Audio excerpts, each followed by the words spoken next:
Good morning. I'm Jim Hoagland of the Washington Post. Bonjour, je m'appelle Jim Hoagland, je suis du Washington Post et j'ai le plaisir de vous accueillir à cette cinquième session plénière. Si je pouvais avoir votre attention, s'il vous plaît. Cette cinquième plénière porte sur le G20, cette organisation qui s'est constituée un peu au hasard, mais qui finalement a atteint un volume, une importance telle qu'elle peut répondre à la question de la légitimité, au droit d'être le porte-parole, d'être le porte-parole de diverses régions du monde. Et elle est cependant suffisamment modeste de par sa taille pour être efficace. Et ce qui est important dans un monde qui évolue de plus en plus rapidement. Après une période initiale de doute, le G20 a fini par susciter l'enthousiasme dans ma capitale, Washington, car il est évident que les États-Unis n'ont pas toujours été les chefs de file des pays qui œuvrent à la gouvernance.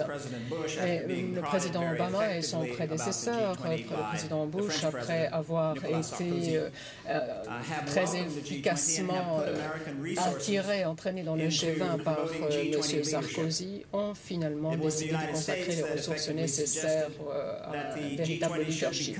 Ce sont les États-Unis qui avaient suggéré finalement que le G20 devienne le forum international qui traiterait avant tout des questions d'économie mondiale.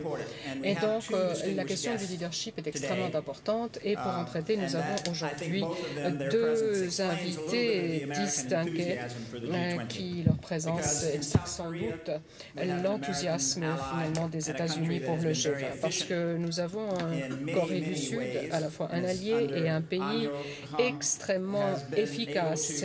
Et l'ambassadeur, son Excellence Han Ho-hyung, a été un des artisans du G20 de cette année. Il va prochainement passer le relais à Jean-David Levitt, bien connu à Washington. Il a été ambassadeur de la France auprès des États-Unis à une période où les relations franco-américaines étaient délicates. C'était au moment de la préparation de l'invasion de l'Irak et je dois dire qu'en tant que personne qui s'est toujours intéressée à la pratique diplomatique à Washington, s'il fallait choisir dans les 10 dernières années la meilleure performance diplomatique dans une situation difficile, eh bien ce serait celle de Jean-David Levitt qui a su présenter les positions, les opinions de son pays là où elles n'étaient pas du tout populaires et à rester efficace malgré ça. Nous entendrons également Samir Haïta qui a prouvé la preuve contraire, qui dit que le journalisme est une excellente carrière à condition d'en sortir.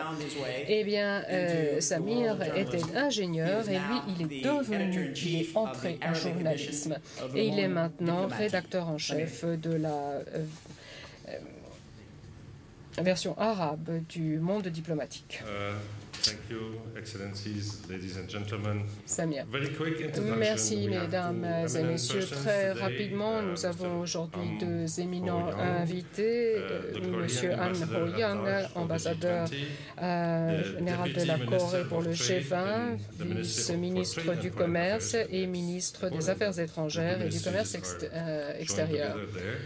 C'est important de voir que ces deux ministres sont regroupés. Il connaît Paris, il a été à l'OCDE, il a également été en mission à Genève.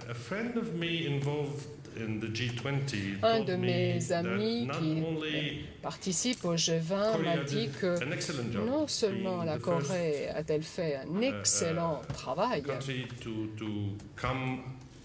dans un membre récent du G20 qui en a pris la présidence cette année, mais il m'a dit aussi que les compétences de M. Ho-hyung étaient vraiment extraordinaires et que sans lui, les choses auraient pu être très différentes. Donc, Il va nous parler des politiques structurelles avancées proposées par la Corée pendant sa présidence en vue d'encourager la croissance inclusive et car il y est particulièrement sensible et la croissance équilibrée. Et il va ensuite passer le flambeau à M. Jean-David Levitt,